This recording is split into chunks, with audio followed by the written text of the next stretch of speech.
Ready to stop guessing where your project time goes and start actually knowing. First, you will need to enable the time tracking app in Asana. Head over to your project and click on the Customize button in the top right corner. Then, select Apps. Find a time tracking app, like Clockify, in the app list and click Add App. Follow any authorization steps required to connect the app to your Asana account. Many integrations are available. Now, when you open a task in Asana, you should see a new button or section added by the time tracking app. It might say Track Time, Start Timer, or have a similar label, depending on the specific app you're using. When you start working on a task, click this button to start the timer. The timer will run in the background, accurately recording the time you spend on that specific task.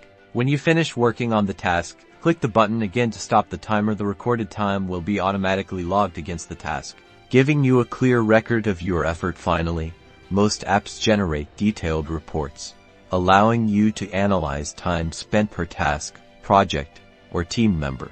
Accurately tracked time leads to better project estimation, improved team productivity, and precise client billing. Start tracking your time today to unlock valuable insights.